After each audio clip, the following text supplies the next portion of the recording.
Okay.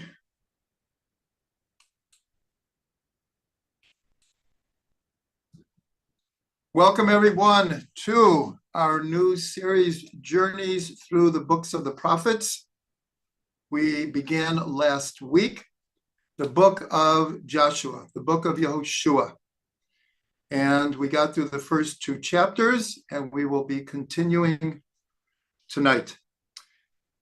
One thing I did not mention last week, and I think it's important, is the source that I'm using for these teachings. And that is called the Ma'am Lo'ez. Ma'am Lo'ez literally means from a people with a foreign tongue. It actually appears in Hallel. This name, Ma'am Lo'ez, for a people with like a different kind of language. So this book, it was written originally in Ladino. Ladino was the Sephardi equivalent of Yiddish.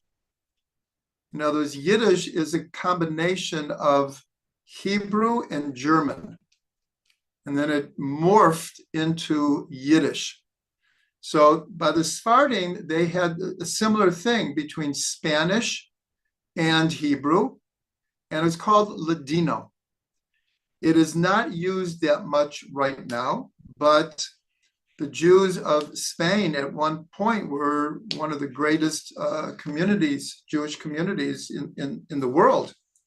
And after the expulsion in 1492, Jews scattered all over, and many of them ended up in the Ottoman Empire, especially in Turkey. And one of them, his name is Rabbi Yaakov Kuli. They spell it in English, C-U-L-I. And in 1730, in Turkey, he looked around and he saw that many people didn't really know the Jewish traditions sufficiently. And so he took it upon himself, starting with Bereshit, starting with Genesis. He was going to go through not only the 5 books of Moshe, the Chumash, but he was going to continue through the prophets. And it was a monumental task. And he called it Ma'am Lo'ez, because again, it was written in Ladino, because he wanted the people to understand it. Just like in ancient Israel, Aramaic was, for a while at least, was the spoken language of most people. And so to this day, we have many prayers in Aramaic, especially Kaddish. Kaddish is in Aramaic. Kol Nidre is in Aramaic, and most of the Talmud is in either Aramaic and Hebrew. So in 1730, he began this monumental task. And in truth, he only lived a few years after that. He completed Bereshit and 2/3 of Shemot. And then he passed away. But already people saw he took sources from everywhere. And people saw like this is such a tremendous thing. And he wrote in a very simple language. He wanted everyone to be able to understand the traditions. And so over the years, really a host of rabbis continued this series called the Ma'am Lo'ez. In our day, Rabbi Aryeh Kaplan took it upon himself to translate. At a certain point, it was translated into Hebrew, from Ladino into Hebrew. And Rabbi Aryeh Kaplan, who was a prolific writer, he published, you can see on Amazon, the entire Ma'am Lo'ez in English. So I am using the Hebrew translation of the Ladino for my sources. And so he sources everything. But instead of people having to look in like 30 different sources and people wouldn't even know where to look, he brought it all together. And so that's the source that I'm using to prepare these classes. And we're just starting. We have all the prophets to do. So I just wanted everyone to know where I'm getting my information from, not just reading the simple storyline of Joshua, because it's very similar to the Torah. Without the oral traditions, a lot of it is like we don't quite grasp. It turns out that the book of Yehoshua is pretty straightforward, but there's so much between the lines. And that's where I'm trying to give over what's between the lines, because everyone could open up a Tanakh and read it in Hebrew or English. But here we're trying to go a little bit deeper. So starting in chapter 3, we see the preparations for crossing the Jordan River. I mentioned already that God comes to Yehoshua on the 7th of Nisan, meaning a week before Pesach, and they're camped right across from Jericho on the other side of the Jordan River. And on the 7th of Nisan, God comes to Yehoshua and says, tell the people to prepare for 3 days, because in 3 days, you will cross the Jordan, and after 40 years of wandering in the desert, you will enter into Eretz Yisrael. And in the 3rd chapter, and I'll remind everyone, we're not going verse by verse. I will point out important verses. I'm giving like more of a review. Is most of the 3rd and 4th chapters is about crossing the Jordan River. And so before we get into the details, we want to understand the context of the importance of crossing the Jordan. We see 4 different times in Jewish history where tremendous transitions occur through crossing through water. The first one is when Avram leaves Ur Kasdim. That was the song we just heard, that God took Avram out of Ur Kasdim and brought him to Israel. But in order to do that, he had to cross the Euphrates River. The Euphrates River then, and we could even say even now, is one of the greatest rivers in the world. But in the ancient times, it was a clear demarcation between what we'll call east and west. East of the river, Euphrates, was east, and west of there is what we would call now west. And Avram crosses the Euphrates, and he is called in the Torah Avram HaIvri, Avram the Hebrew. Well, the word Hebrew, Ivri, comes from the word over, which means to cross over, to transverse, to go beyond. And so the Midrash says, it's not just that Avram left Ur Kasdim and crossed the Euphrates to go to Israel. The Midrash says that Avram stood on one side of the world and the whole rest of the world was on the other side, because Avram is called the father of monotheism. And so Avram, already in Ur Kasdim, was teaching about one God. He was thrown in a fiery furnace for his belief in one God. And so until actually the book of Esther, we're called Hebrews, over this idea of Avram crossing over like a demarcation, not only physically, but spiritually.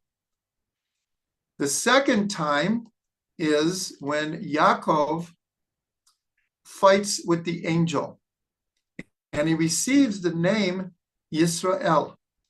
But to get to where the fight was, it says that he crossed over Ma'avar Yabok, the Yabok stream. And again, he went from being, before he crossed over, he's Yaakov. A few hours later, he becomes Yisrael. It's obviously a major transformation in not just the life of Yaakov, in the whole history of the Jewish people. But again, it's accomplished through crossing over water. When we leave Egypt, so we had to go through the sea. And there was, of course, a tremendous miracle, and the sea split, and we went through, and we have the Song of the Sea that's included in our prayers every day. But that is the transition from slavery to freedom. But again, it happens through crossing through water. And here, the fourth time is for us to enter Eretz Yisrael, we have to cross the Jordan River. So that's a very, very important context to understand not just the physical crossing the Jordan River, you have to.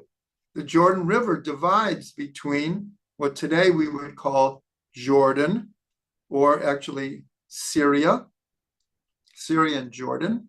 You have to cross it to get into Israel. But here we're talking spiritually, that this theme repeats itself over and over again. So the third and fourth chapter in the book of Joshua, God is giving over directions to Yehoshua, and Yehoshua is giving it over to the people. Again, on the 7th of Nisan, God tells Yehoshua to tell the people, get prepared. And then God explains to Yehoshua, and Yehoshua explains to the people, how are they going to cross the Jordan? So there wasn't a bridge, and they didn't wade through. And actually, it makes a point in the third chapter that in the spring, and I've seen this myself, the Jordan River is one of the most famous rivers in the world. But a lot of people, when you get to the Jordan, they all kinds of songs about the Jordan River and gospel songs about the Jordan River. You get there and it's like, this is it?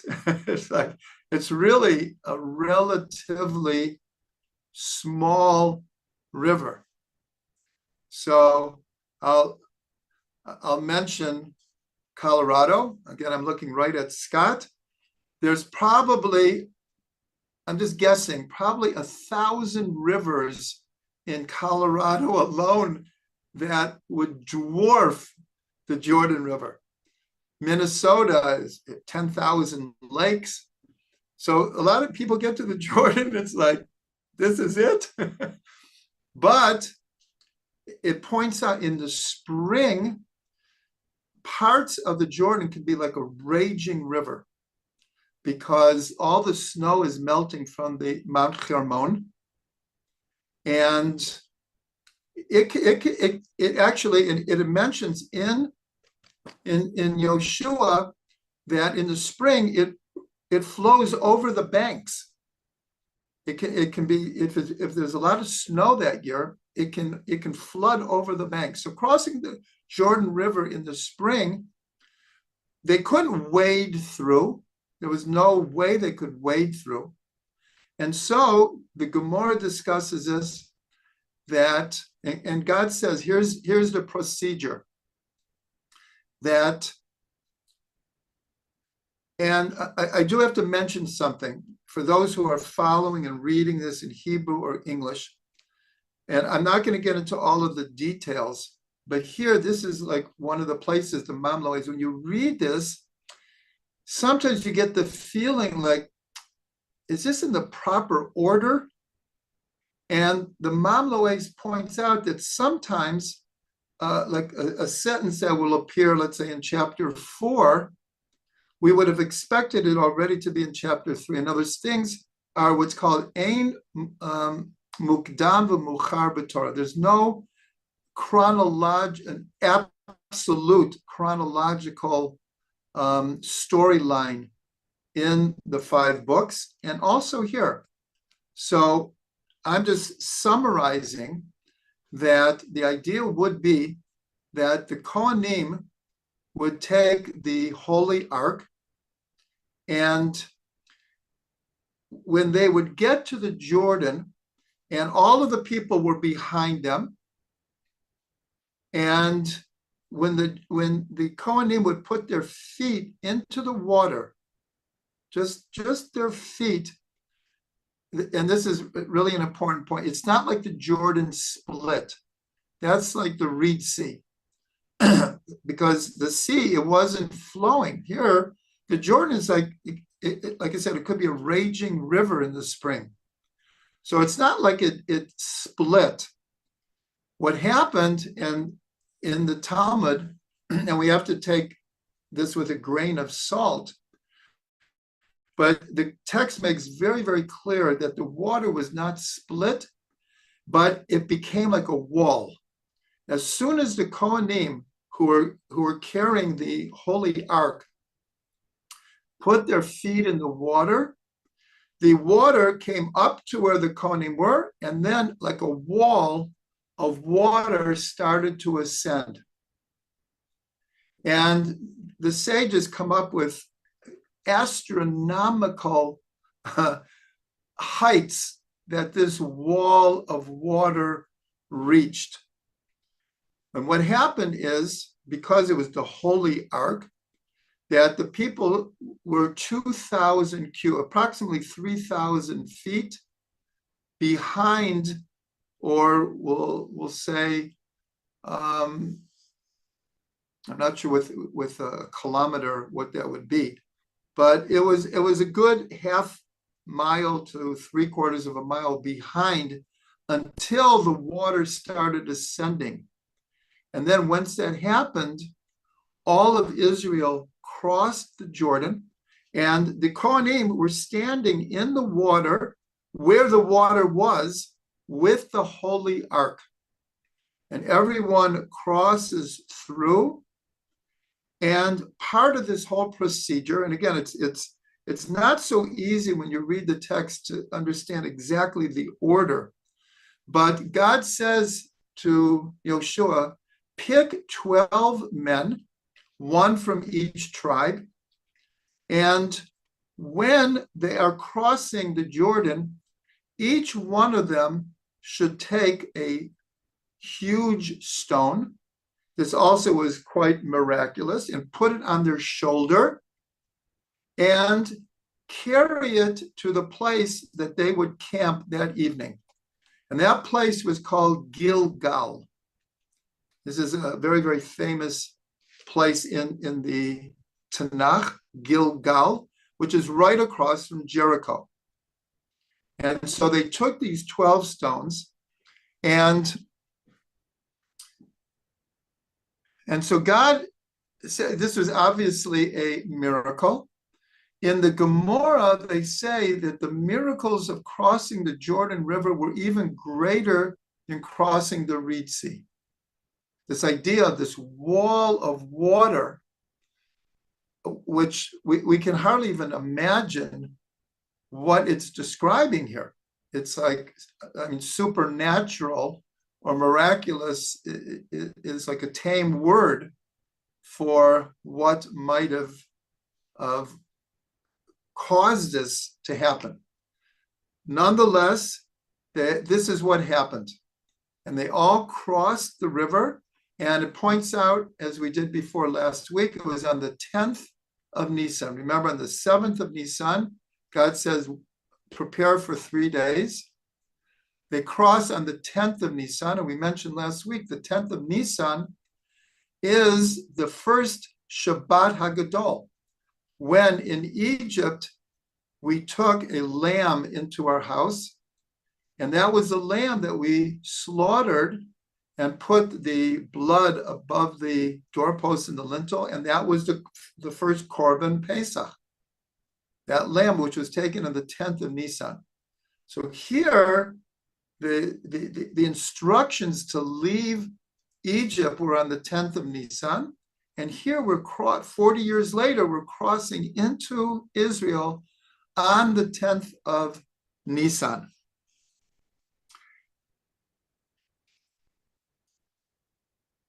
And then God commands Yehoshua also to do something, and that is for Yehoshua to lift up 12 stones in. Now here it's dry land now because the water had stopped flowing.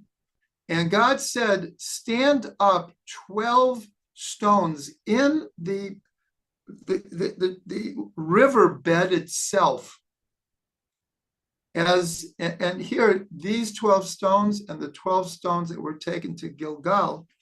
So in both cases, God says that in the future, and this is very, very similar to a number of times in the Chumash, and this is the basis of the 4 questions that are asked at the Haggadah. And it's based on the idea that in the future, when your children ask you, what are you doing? What is the Seder of Pesach? And then each of the 4 children, one of them didn't know how to ask, but there are 4 answers that are given to the children, and they're all based on verses in the Torah itself. And here we see a similar idea where God says that the reason I'm telling you to establish these 12 stones in the Jordan River itself and in this place called Gilgal is so that in the future, when your children see these 12 stones and they ask, well, what are these 12 stones? You'll tell them the story of how we crossed the Jordan River and that these 12 stones are an everlasting remembrance of this event. Now, the truth is, we don't know where these stones are now. We don't have like a monument that you can go as a tourist, which will say, here are the 12 stones. But nonetheless, it's recorded here, and it's not out of the realm of possibility that in the future, archaeological finds will find these stones. It's not out of the realm of possibility whatsoever. So this is the 3rd and 4th chapters.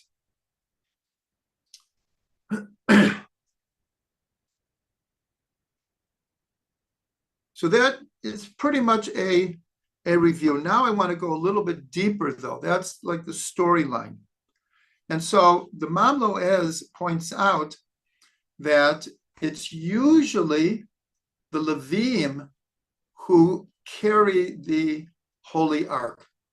When the Mishkan, when the cloud of glory was in its place, and the Mishkan could be there for a day, a week, a month, a year, but when the cloud would move, then it was time to break camp. And in the book of Vayikra, there's and Bamidbar, there's very clear instructions how to break down the Mishkan and how to carry it through the desert.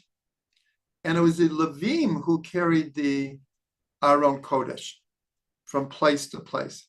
And so the Mam Loez points out that there is only 3 times in history that the Kohanim carried the Aron. There were 2 staves at a place for 4 people to carry the Aron.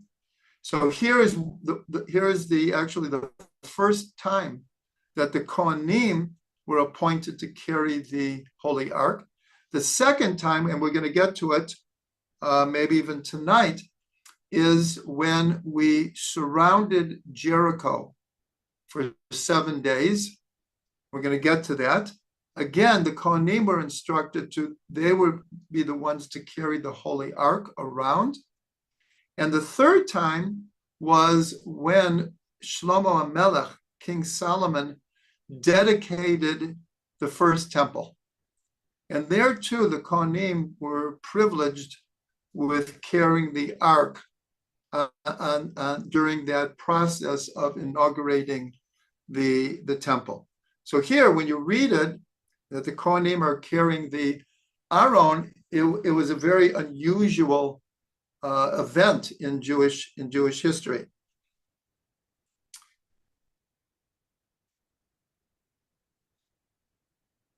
So now, in the third chapter, I want to read the 7th verse.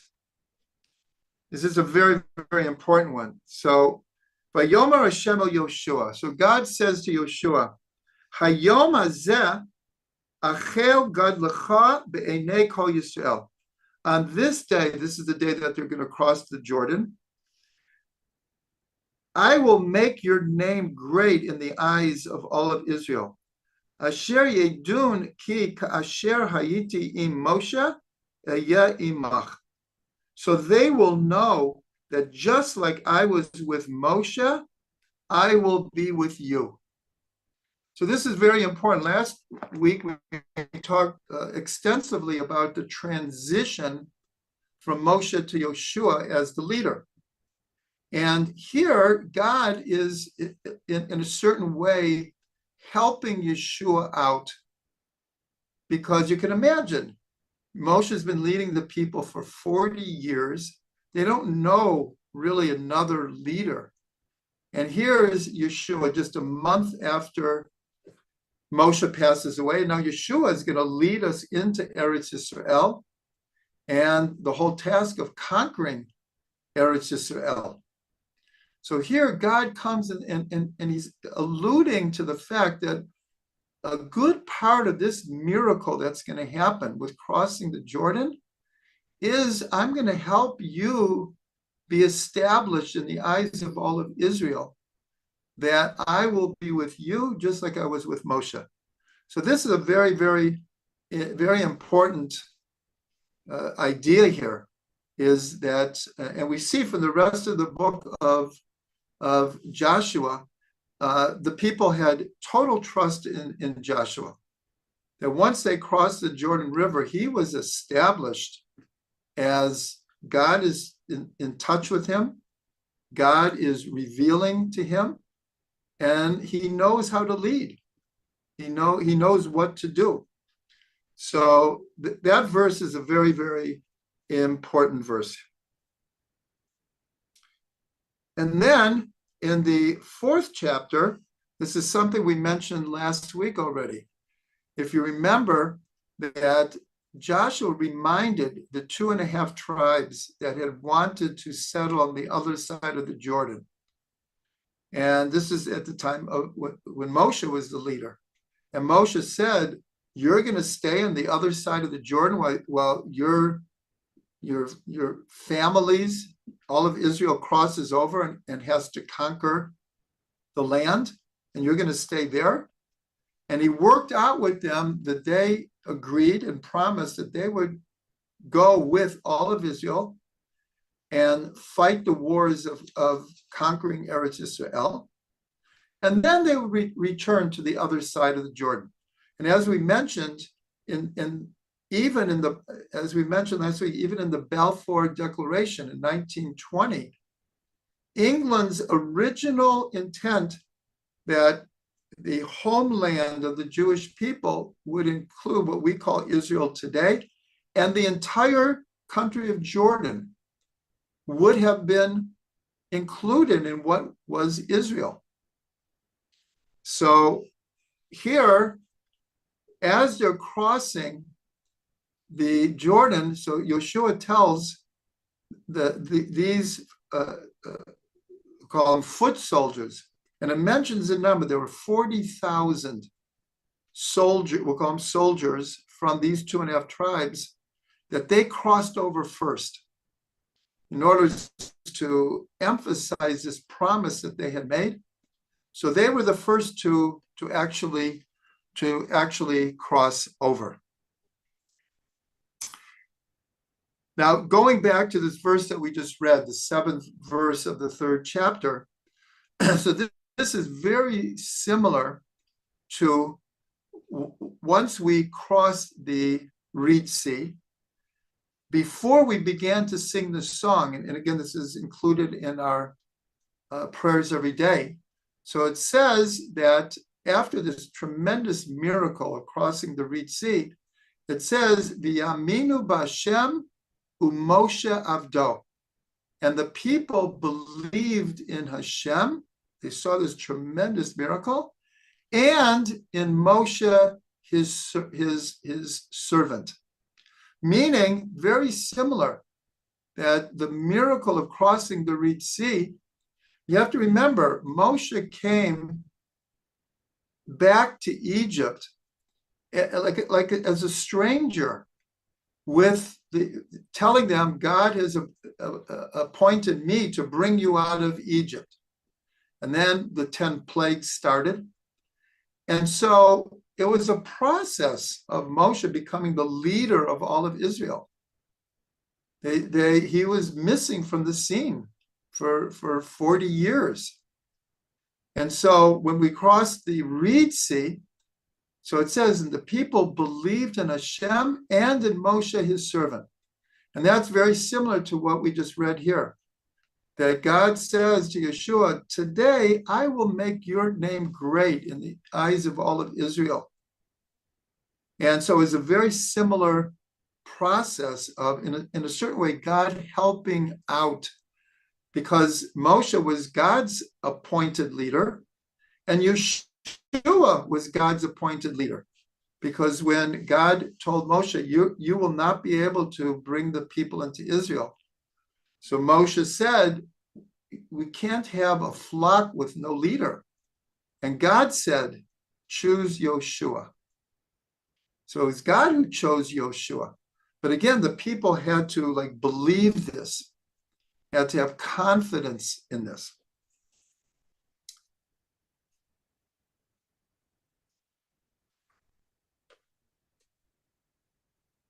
Okay, now we're going to the 5th chapter. The 5th chapter. And here we've crossed the Jordan. The 3rd and 4th chapter is the whole process of crossing the Jordan. And as I said, in the Gemara, they talk about that the miracles of crossing the Jordan were even greater than the splitting of the Red Sea. And there's a lot written. Some is, I think, in Sanhedrin, in Sota, different parts of the story. But it was considered a tremendous miracle. In the 5th chapter, they've now crossed over, and they're camped in Gilgal. That is where these 12 stones were set up. And it is now the 11th of Nisan. And God commands Yehoshua to circumcise everyone who needed to be circumcised on the 11th of Nisan. So the question is, well, why did he have to do this? Why did he have to circumcise everyone? Wasn't everyone circumcised as they were born on the 8th day? So we're told in tradition that it actually wasn't like this. That before we came out of Egypt, this goes back to the preparation for coming out of Egypt, is all the men who needed to be circumcised were circumcised, because one of the laws of the Paschal offering is you have to be circumcised to be able to eat from it. But this goes back 40 years. So it's pointed out that during the 40 years in the desert, none of the babies were circumcised. So the question is, well, why not? This is such an important mitzvah. And so the answer was that because the context of the 40 years in the desert, and we know from the Parsha of Maseh, there were 42 journeys during those 40 years. And it points out some they were in a place for a matter of days. And then the cloud would move, and they just set up camp. They would have to break camp and move again. Sometimes they'd be in a place for a month or a year. One of the places, Kadesh Barnea, they were there for 19 years.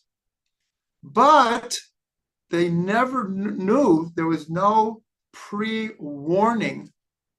It wasn't like God said to Moshe, you'll be in Kadesh Barnea for 19 years.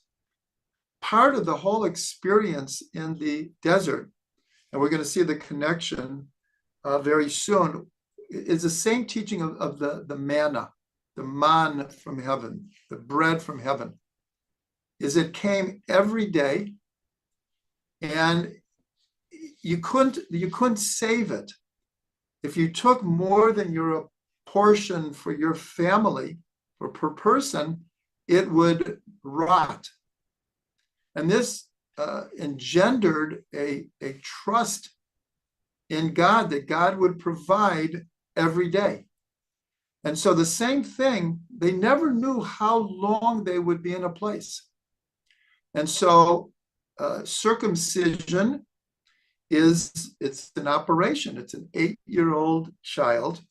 And if a child is circumcised, and then you have to break camp and travel, and maybe there'll be a sandstorm or this or that, it could be very, very dangerous to a 8-year-old child. So amazingly enough, during the whole 40 years, no circumcision was done in the desert.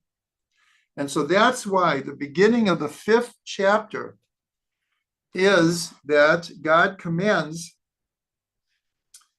Yehoshua to circumcise literally like hundreds of thousands of people. And this was all accomplished on the 11th of Nisan. And we're told that the whole thing is we're told that it's an operation, but the first 3 days after is most, we'll call it dangerous, the most possibility of something going wrong. And this takes us back to not this week's Parsha, Lech Lecha, next week's Parsha. At the end of Lech Lecha, Avraham, who's 99 years old at that point, circumcises himself. And the beginning of Parshat Vayera is that God appears to Avram on the 3rd day after the circumcision. And Rashi explains that the 3rd day is the most painful. It can be the most painful. And God, as it were, visited Avram, who was in the category of being sick. So here, it's the 11th of Nisan.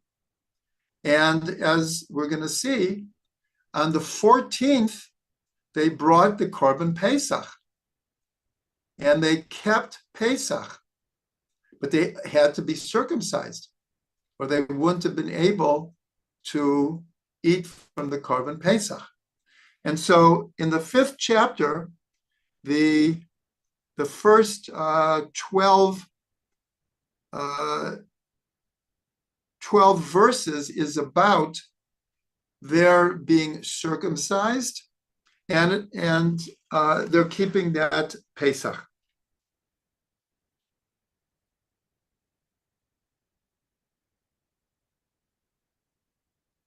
And here's an interesting one. The 3rd verse says, V'yaslo Yehoshua charavot tsurim.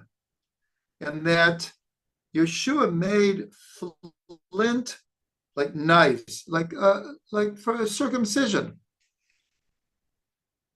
V'yamal et bnei Yisrael, and he circumcised Israel. El Givat Arolot, and the place that they did this was called like the hill of foreskins. In other words, so many people were circumcised in this day that whether metaphorically or physically, there was like a mountain of foreskins on that day. So that's just like, it's just like an incredible image, an incredible image. And it explains that all of the people, all the men between 20 and 60 had died. It was a new generation. And that's why so many circumcisions had to be done, because all of the new generation had not been circumcised.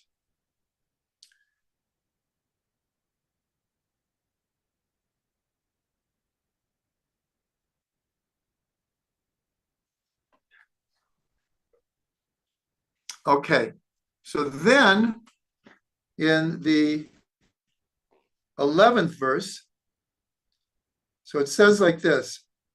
No, actually, I'm going back to the 10th. It says, V'yachanu b'nei Yisrael b'Gilgal. Remember, they're in the same place, across from Jericho. But here, they're in Israel now. They're in Israel, but they're still like across from Jericho. One second. V'yas et Pesach ba'arba yom l'chodesh be'erev be'aravot Yericho. And so on the 14th, Pesach is on the 15th day. What's interesting is we call the 7-day holiday Pesach. But in the Torah, it's called Chag HaMatzot, the holiday of the Matzot. But the word Pesach appears in the Torah. Pesach is on the 14th day. The 14th day is when we would bring the Korban Pesach in preparation for eating it at the Seder on the 15th. So technically, Pesach means the 14th of Nisan, and the holiday of what we call Pesach is called Chag HaMatzot. So that's what it says here, that on the 14th day, they made Pesach, meaning they prepared the Korban Pesach. And then God says to Yehoshua, because of the circumcision, he said, now, God says to him, now I've taken away the foreskin of Egypt away from you. In other words, this is part of the whole transition, not only crossing the Jordan from outside of Israel to in Israel, but the whole time that they were not circumcised, it was as if they still had a connection to Egypt. And so here God says, today I've taken away the foreskin of Egypt from you. And it says, and they ate matzah on that day. And then it says, listen to this, and it says, Vayishbot haman mimacharat be'achlam me avur ha'oretz v'lo ha'ya'od lebnei Yisrael man. So on the 16th of Nisan, the man stopped. On the 15th, they ate matzah. And the 16th already, there was no more man. It was finished. It was done. Now they're in Eretz Yisrael. It's a different reality. It's a whole completely different reality. Now, the 5th chapter, and this is where we're going to stop tonight, ends with a very mysterious incident here. So I'll read it in Hebrew. Vayihi b'yot Yehoshua b'Yericho. When Yehoshua, again, they're camped right across from Jericho. And in the previous verse, which I didn't mention, is on the 10th of Nisan, when they crossed the Jordan, well, just like we sent spies to Jericho, they had their spies. So they knew what was reported. It got word passed very quickly that God had made this tremendous miracle and Israel was now in the land. And so a previous verse says that Jericho was locked down. No one came in and no one came out. And it says that like the fear of Israel fell upon all of the nations.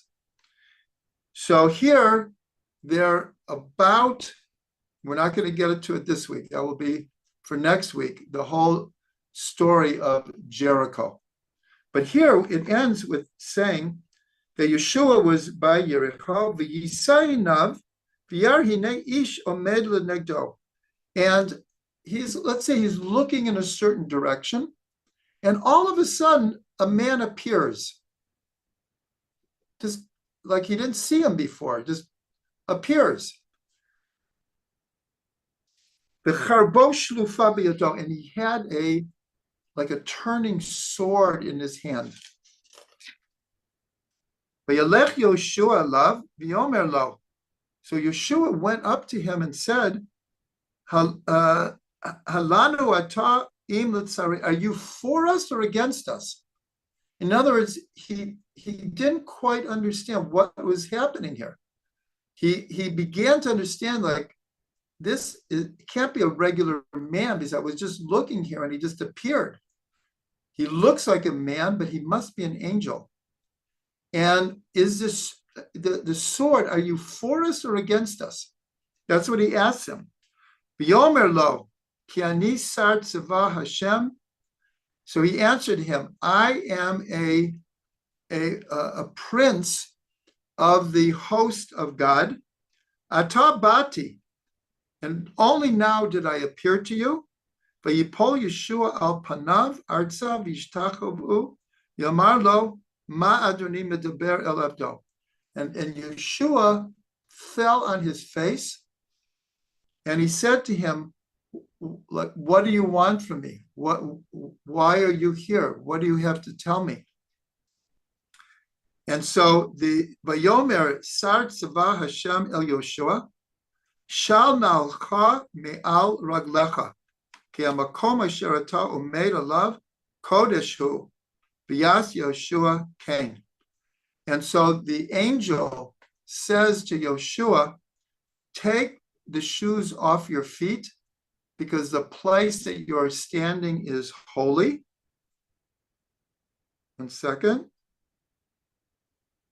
and Yehoshua did so. And the next verse, that's the one I just talked about. V'yericho sogeret u'mesugeret mipnei b'nei Yisrael, ein yotzei v'ein ba. And now it jumps, and Jericho was shut down. No one came in and no one came out. So the mysterious thing is, what did he tell him? Here we have this angel comes. He has a sword, and he establishes that he's a representative of God, and that Yehoshua has to take off his shoes because he's in a holy place. But it doesn't tell us, well, what happened? And for that, we're dependent on the oral tradition. But before I say quickly, this should sound familiar to everyone. What happened when Moshe, he saw this burning bush, and he was amazed because it wasn't consumed. And so it said he turned to look, and when he did, God appeared, and the first thing he said to him is, take off your shoes, because the place that you're standing is holy. And so the Mamloes explains is that the Shekhinah was there with this angel. It wasn't just the angel. The divine presence was there, and that's what happened with Moshe at the burning bush. It was the presence of God. And the symbolism of, what's the symbolism? Take off your shoes. So we're told that shoes, and this is connected to why in Yom Kippur, we're told that one of the 5 forbidden acts is we don't wear leather shoes. Shoes represent a physicality. It's what we walk, comfort, especially leather shoes. In ancient times, leather shoes was like the height of wealth and status. And so taking off your shoes is almost like saying, divorce yourself from your physical reality because you're in the presence of the Shekhinah. And so in order to receive the Shekhinah, you have to, in a certain way, transcend your whole bodily reality in order to receive that vision. So then there's different ideas. Well, who was this angel exactly? One opinion was Michael, the archangel Michael, and others say it was even a higher angel called Metatron. And he was actually considered the head of all of the angels, was Metatron. So then, and we'll end with this. So remember, Yehoshua says, what's this? Why did you come? Why do you have a sword? What are you trying to tell me? Are you for us or against us? Did we do something wrong? So the answer is, like so many things in Judaism, it's like paradoxical that there were, in a sense, there's 2 sides to the sword. In one side, he came to encourage Yehoshua that the conquest of Eretz Yisrael is about to begin. And so I'm coming to assure you of God's help in conquering Eretz Yisrael. So that's the positive thing of the sword. The negative thing, the oral tradition says that the angel came and very subtly gave Yehoshua a rebuke for a few things that he had done wrong.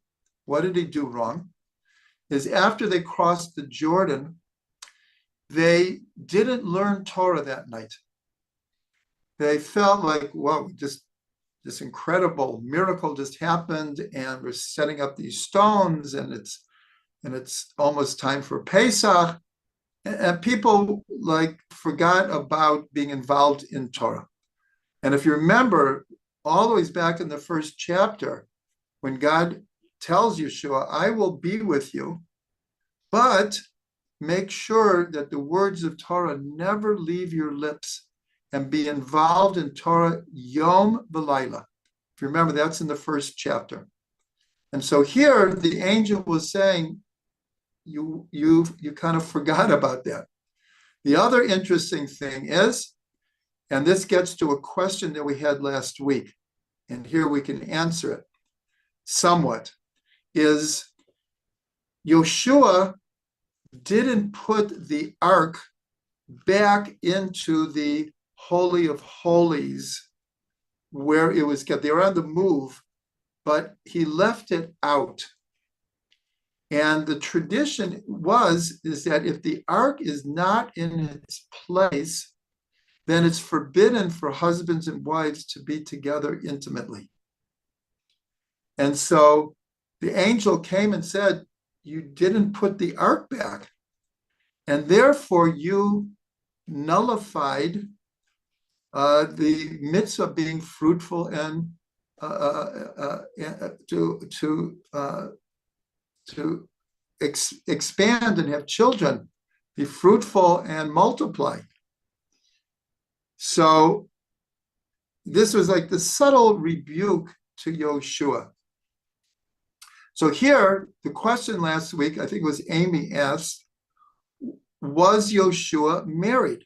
Because here we gave over this whole thing that Yehoshua, according to tradition, married Rachav. But we also learned that Yehoshua was either, I believe, 83 or 97, and he wasn't married yet. So the question was, well, maybe he was married. Maybe his wife died. Maybe Rachav was his second wife. And so there's different ideas, but the majority opinion is that Yehoshua was not married until he married Rachav. Or we simply don't know, because a wife and children are never mentioned from Yehoshua, even though in the oral tradition, if you remember last week, we learned that from Rachav and Yehoshua came 8 high priests, and a number of prophets, including Jeremiah, came from Yehoshua and Rachav. But here, this is what's interesting and makes it that we don't know for sure. When the angel said, not only have you nullified, be fruitful and multiply for all of Israel, but you only have daughters, and you haven't fulfilled the mitzvah of being fruitful and multiply, because according to the sages, the minimum is 1 son and 1 daughter. And he only had daughters. So the question is, well, where do you see he had daughters? He must have been married. And yet there's no mention of a wife or children, even in the book of Yehoshua, except way on, it mentions that when Yehoshua is preparing to die, he prepared his household. Now, this could be his household with Rachav. And this could be, like we said before, there's no necessarily before and after in the Torah. So it could have been that the daughters came later. It could have been that they came before. It could have been that he was married before. It could be that he wasn't married before. There's no definitive answer. But the one thing is clear is that, according to almost everyone, he married Rachav, and he had this lineage that ended up being high priests and prophets. So with that, we end the 5th chapter.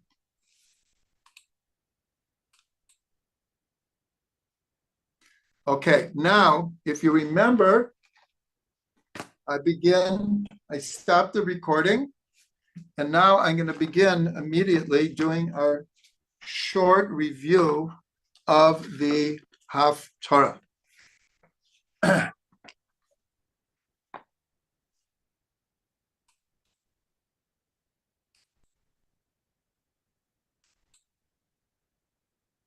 Shalom, everyone, to Insights into the Weekly Haftarah. This week's parsha is Lech Lecha. Here we really get to meet Avram Avinu and Sarah Imenu. They are already mentioned in the end of the book of Noach, the parsha of Noach. But Lech Lecha and the next really 3 parshas is about Avram and Sarah. And so we would obviously expect that the Haftarah is going to have some connection to Avram, because that's the general principle of all the Haftarahs. It is going to share at least one of the themes. Many parshas, this parsha, we could say it's just about Avram and Sarah. Many, many different incidences in their life, but it's about Avram and Sarah. You can have 5, 6, 7, 8 seemingly different incidences happen.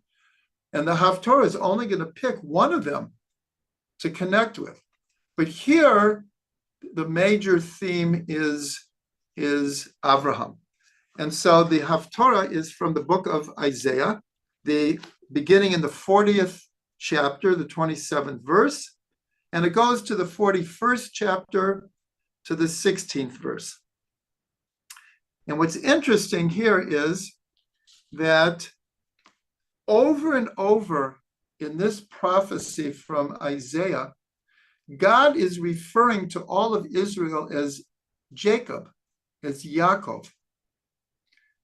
And a few times it says, like for example, in the 10th verse of the 41st chapter, it says, Al tira, don't be afraid. Speaking to Yaakov, don't be afraid.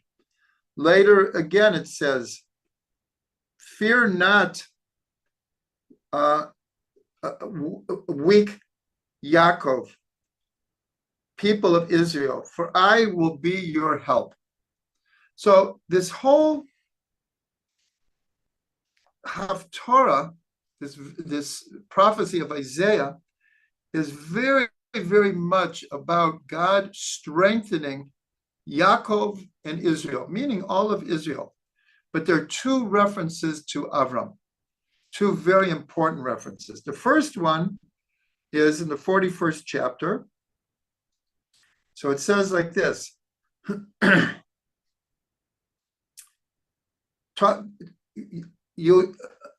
Isaiah is talking about God, and he says, Mi ha'ir mimizrach tzedek yikra ehu l'raglo. The one who awoken in the east, righteousness, and he proclaimed, the person who would proclaim God's righteousness at every footstep.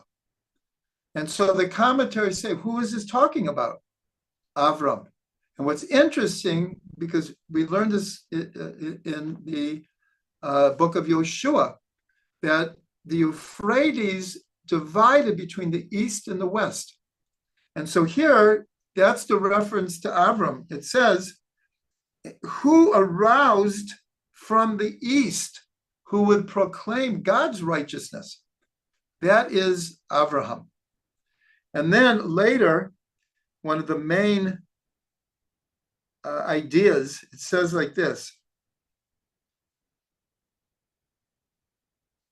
V'yata Yisrael, and now Israel, Avdi Yaakov, my servant Yaakov, Asher b'charticha, the one that I have chosen, Zera Avraham Ohavi, the seed of Avraham who loved me. So here, in both of these verses, it's, even though God is talking to Israel, talking to Yaakov, encouraging them, in both places, it's clear that everything comes from Avram. And here's even the definition. Why? Because Avram was the one who loved me. In a certain way, Avram was the one who, call it, discovered me and made his life mission to spread the teaching of one God in the world. And of course, this is why the premise of my book, One Was Avram. The subtitle is Reflections on History's Most Influential Person. That was the claim of my book, One Was Avram. One Was Avram is a different verse from the prophets. One unique was Avram. And it's true. And that's what really the Haftarah is saying here. Who awoken this person from the east who would then walk in my ways and spread my righteousness? That was Avram. He's the beginning of everything. And he's the beginning of everything because he loved me. And of course, God loved Avram. And going back to the song that we heard, for those who were here at the beginning, was the same idea from Nehemiah, that you are God who chose Avram, and you took him from Ur Kasdim, and you gave him the name Abraham because you found his heart faithful to you.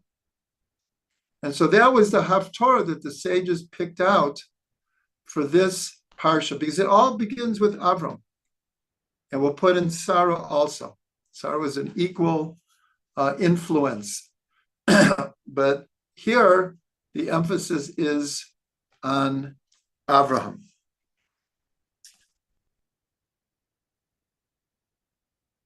And what's interesting is on Motzi Shabbos, there's all kinds of songs that are sung on Motzi Shabbos. And some people sing all of them. One of them, one of the more famous one, is it's really based on this Haftarah, Al Tira Avdi Yaakov. Don't fear my servant Yaakov. And that's really the theme of this whole thing, other than mentioning that everything comes from Avram, is this whole Haftarah is God saying, Yaakov, don't fear, I'm with you. I will not abandon you. And so I want to bring up one other point here. So here we have in this Haftarah mention of Yaakov, and again, it's symbolic of all of Israel. But we also have Avram.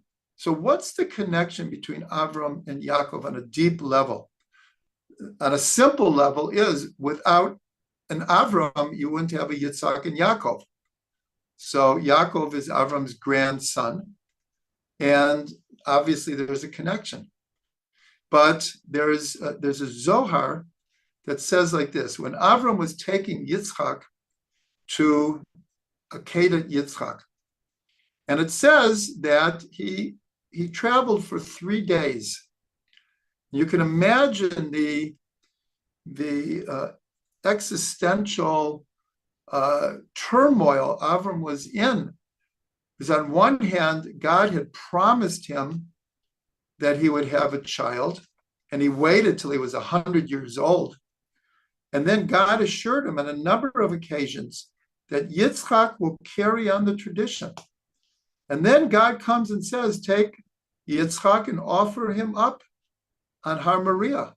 Like, how paradoxical can you get? Like, how could Avram even understand how do these two things work together?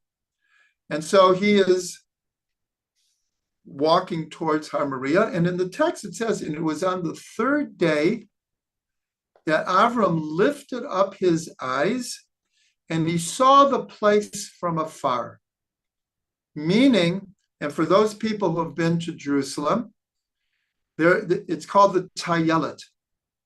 There's a place that when you're coming from the south, and Avram was coming from either Hebron or Beersheba towards Yerushalayim, there's a certain place you get to a ridge to this day, and you look up and you see all of Jerusalem spread out before you, including the Temple Mount.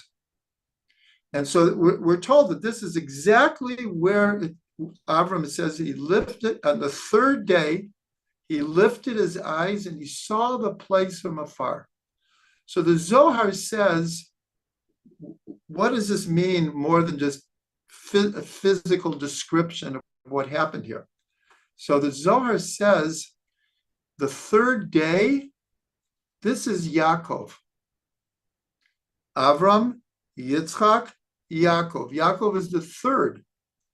And so he lifted up his eyes and he saw Yaakov from afar.